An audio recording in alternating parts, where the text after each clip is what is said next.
Bien, y sobre el manejo de los centros históricos de Lima, Arequipa y Cusco, declarados Patrimonio Cultural de la Humanidad por la UNESCO, vamos a continuar charlando, vamos a continuar pasando la segunda parte de la entrevista que tuvimos con el experto arquitecto Humberto Palacios Miró Quesada. De que haya una especie de unidades ejecutoras que en relación a la problemática de los centros históricos tengan suficiente autonomía, decías, para tomar decisiones relacionadas con sus facultades, digamos, ¿no? Sí, unidades de gestión que podrían estar conformadas por técnicos especialistas en la conservación del patrimonio. Estamos hablando de arqueólogos, de historiadores, de arquitectos, de antropólogos, sociólogos, etcétera, que tengan, digamos, un currículum intachable con respecto a su desempeño profesional y a su desempeño en su vida privada. Una idoneidad y una independencia, digamos, mejor dicho, estar libres de cualquier tipo de conflicto de intereses con cualquier empresa o operador turístico que pueda haber. Efectivamente, para poder actuar con absoluta independencia. Y que sea eminentemente técnico, ¿no? Sí. No político, porque muchas veces el tema político, cuando se mezcla con el tema de la conservación del patrimonio, lamentablemente no le hace muy bien a los sitios culturales. Entonces, esta unidad de gestión conformada por estas eminentes profesionales y hasta técnicos, también restauradores, pueden tener a su cargo esta posibilidad de poder gestionar, administrar y tomar decisiones exclusivas con respecto a la protección del centro histórico. En Arequipa se está haciendo, por ejemplo, un trabajo con una entidad que se llama la Superintendencia del Centro Histórico de Arequipa, que viene funcionando desde hace 10 años, en forma interrumpida, podríamos decir, porque me parece que ha habido 1 o 2 años que no ha tenido funciones, porque depende mucho de la decisión del alcalde, ¿no? Este último alcalde, el doctor Balbuena, tuvo la iniciativa de convocar nuevamente a este equipo de profesionales que están de todo orden, digamos, de profesiones, ¿no? Arquitectos, arqueólogos, historiadores, etcétera, pero que tienen, digamos, una imagen intachable para los arequipeños, de tal forma que hasta el mismo Ministerio de Cultura en la Regional Cusco, a ellos les solicitan opinión con respecto a ciertos proyectos que se pueden desarrollar en el centro histórico. Eso ya dice mucho, digamos, de la idoneidad, de la capacidad y el profesionalismo de estas personas que conforman esta superintendencia, que está presidida por el arquitecto Álvaro Pastor, y está secundado por una serie de profesionales de muy buena reputación, digamos, para la imagen que tiene hacia la ciudadanía arequipeña. En Cusco le consulta, me parece que eso es lo que dijiste, Cusco le consulta muchas veces a esta entidad. No, el Ministerio de Cultura Regional Arequipa le consulta a la Superintendencia del Centro Histórico de Arequipa. Ya, correcto. Sí. Cusco tiene otra entidad que se llama, me parece algo así como la Junta Coordinadora, que está conformada entre los representantes del Ministerio de Cultura y de la Municipalidad Provincial. Entonces los representantes de ambas instituciones se reúnen periódicamente para tomar algunos acuerdos y decisiones con respecto a ciertos temas relacionados con el centro histórico. No está muy fluido, digamos, el funcionamiento de esta entidad, por cuanto el Ministerio de Cultura, como te digo, está atravesando estos cambios hasta adaptarse ya como institución plenamente, y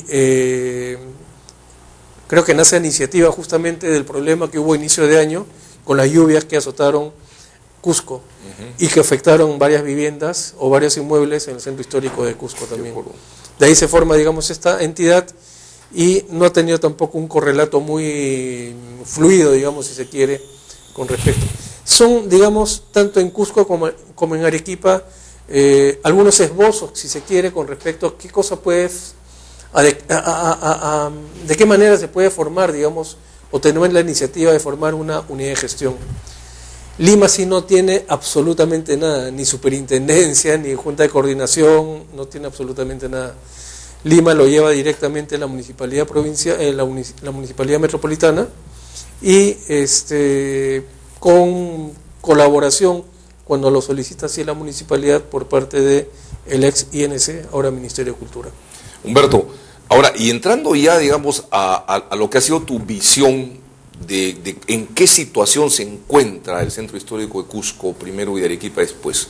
¿Cómo has visto, por ejemplo? Porque hemos tenido otros programas en los cuales hemos comentado, hemos criticado, hemos denunciado, digamos, algunos atropellos contra la cultura, como por ejemplo haber pues golpeado muros incas, haber hecho construcciones mal hechas que afeaban el paisaje arquitectónico, en fin. Ahora que has estado, ¿cuál es la percepción? ¿Cómo ves el Centro Histórico del Cusco? ¿Está mejor? ¿Qué le falta? ¿Qué críticas harías? ¿Qué cosas se podían mejorar en el corto plazo? Y de Arequipa también, lógicamente. Sí. Bueno, en Cusco definitivamente el tema de la construcción del Hotel Marriott en el ex convento de San Agustín, el centro comercial Imazumac, y también por ahí el tema del Hotel Monasterio son temas que están muy en boca de todos con respecto a la forma como se están ejecutando. En mayor proporción o en mayor daño quizás al patrimonio con respecto al Hotel Marriott y al centro comercial Imazumac. Se ha podido constatar efectivamente que hay una serie de irregularidades con respecto a lo que se ha desarrollado en esos dos sitios, por lo menos en Marriott y en Imazumac. Y por otro lado, también está el tema que el antiguo barrio San Blas, el tradicional barrio de San Blas, claro, el barrio de los artesanos un poco ha desaparecido en población propia, porque han venido inversionistas extranjeros y nacionales que han tomado posesión, comprado propiedades, prácticamente el 90 o 95% de todas las que habían en San Blas, y se han instalado para hacer alojamientos, restaurantes, comercio, etcétera, boutiques, ¿no? Y ha perdido vida propia el barrio San Blas. Caramba. A tal punto que escuché inclusive a dos personas que conversaban muy cerca a mí que querían organizar para el próximo año una especie de San Fermín, ¿no? Porque parece que hay muchos españoles ahora actualmente en San Blas y que quieren trasladar un poco su tradición española a San Blas. Una especie de reconquista. Efectivamente, una cosa que me parece un poco jalado de los cabellos, ¿no? Sí.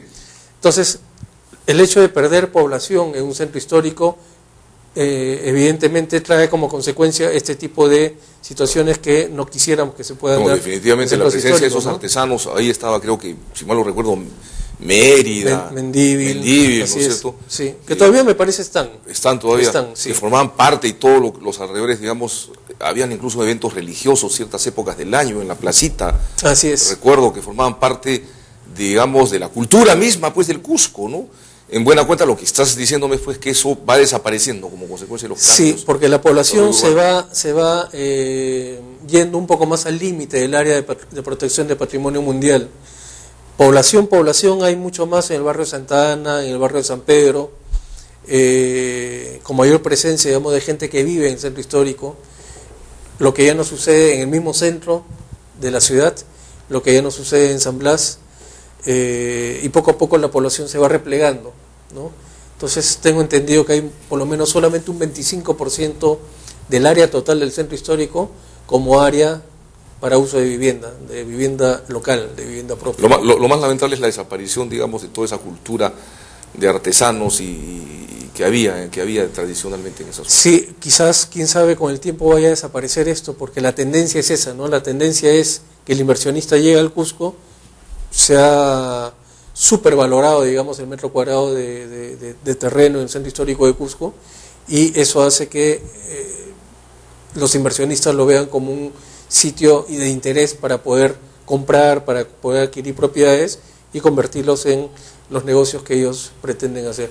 Ahora, en Cusco hay un tema interesante que me estaba olvidando de comentar, que es que la Municipalidad Provincial, conjuntamente con la Agencia Española, han desarrollado un proyecto muy interesante en un eje de circulación del centro histórico que va desde San Blas hasta la Almudena, que se llama el eje procesional. Este eje procesional en algunos sectores peatonalizado, en otros sectores ha ensanchado un poco más las aceras para que haya más preponderancia para el peatón que para el vehículo.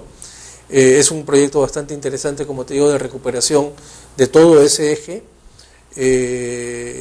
que tiene más o menos una extensión de 2 kilómetros o algo por el estilo, desde San Blas hasta la Almudena, y lo cual revalora mucho más también porque va acompañado de una cooperación social para la gente que todavía vive en el centro histórico, en estas casas que son, o estos inmuebles que son multifamiliares y que todavía tienen reminiscencia, digamos, de lo que fue la arquitectura virreinal cusqueña. Estos proyectos de intervención en estos inmuebles contempla, por ejemplo, la recuperación de la portada de piedra, la recuperación de la puerta, la recuperación del balcón en la parte exterior, interiormente el zaguán, los patios o los corredores, las fachadas de estos corredores o lo que están dentro, digamos, del patio principal, iluminación, cambio de tuberías de agua, de desagüe, lo cual le cambia ya un poco y le mejora la calidad de vida de esta gente, de estas personas que todavía están viviendo en el centro histórico y que de alguna manera los incentiva a mantenerse ahí porque tienen la posibilidad de, inclusive de poder colocar quizás algún ambiente de su casa, un pequeño taller que pueda servir como sustento también o como un ingreso para estas familias que, dicho sea de paso, también tienen muchas precariedades con respecto al tema económico, ¿no? O incluso poder de repente habilitar una o dos habitaciones para alojamiento de turistas. También, efectivamente. Tengo entendido que el programa Mi Vivienda hace algunos años en el Cusco hizo una labor importante al respecto, no solamente en la parte histórica, en la ciudad, digamos, le dio facilidades a los habitantes del Cusco para poder hacer modificaciones en sus viviendas para habilitar habitaciones para alojamiento de turistas. Sí, eso también está contemplado, me parece, en este proyecto que te digo, se desarrolla en el eje procesional y creo que es de beneficio exclusivo tanto para el centro histórico de Cusco como para las personas que aún tienen todavía sus viviendas en este sitio, ¿no? Con respecto a Arequipa, la recuperación que se ha logrado por parte de la agencia española en coordinación con la municipalidad provincial de los tambos, que son estos inmuebles multifamiliares que tradicionalmente servían como un sitio de alojamiento de los comerciantes que venían fuera de Arequipa, se instalaban estos tambos por una noche o 2 noches hasta que terminan de hacer sus transacciones y nuevamente retornaban a su punto de origen. Con el tiempo, estas habitaciones fueron ocupándose por personas que no tenían aparentemente dónde ir a vivir y ahora se han visto beneficiados con este proyecto que ha desarrollado la agencia española de la recuperación de las áreas comunes, del zaguán también, del ingreso, a tal punto que sus condiciones y su calidad de vida han variado enormemente y ahora todo el mundo está muy contento con respecto a este trabajo que se ha venido desarrollando en... Lo que sí me ha llamado la atención en Arequipa ha sido que, así como en Lima se ha hecho un corredor vial del metropolitano que ingresa por Lampa y Emancipación, la municipalidad ha propiciado un corredor vial que ingresa casi a 1 cuadra de la Plaza Mayor, lo cual a mí me parece una cosa totalmente descabellada, ¿no? De ingresar o de propender a que el tránsito público ingrese nuevamente a un centro hisórico como el Arequipa, a 1 cuadra de la Plaza Mayor. Cuando la tendencia es a peatonalizar o a retirar un poco más el transporte público masivo para que no haya, digamos, estas vibraciones, esta contaminación, ¿no? Que se produce justamente cuando ingresan estos... Gracias, Humberto. El tiempo nos ha ganado, nos hace enseñas. Han quedado muchos temas. Bien, amigos, realmente queda claro pues que la tendencia, lo acabamos de escuchar hace unos segundos, la tendencia en los centros históricos en el mundo es a promover la peatonalización, con lo cual, digamos, lo ideal es evitar que el transporte masivo urbano ingrese a los centros históricos. Aparentemente en nuestras ciudades estamos haciendo todo lo contrario. Y el ejemplo más concreto es Lima, con el metropolitano que entra pues hasta el centro histórico, Emancipación, en fin, cruza importantes arterias, y en el caso de Arequipa también. Y de hecho en el Cusco, por la Avenida del Sol también circulan muchos vehículos de transporte público. Amigos, vamos a unos cortes comerciales y regresamos en breve con Juan Carlos Luján, con quien vamos a hablar sobre un tema de absoluta actualidad ante el proceso electoral que se avecina, cuál es todo el tema del manejo de la informática y las redes sociales en la política y en otros aspectos también de la vida diaria y comunitaria. Regresamos en breve.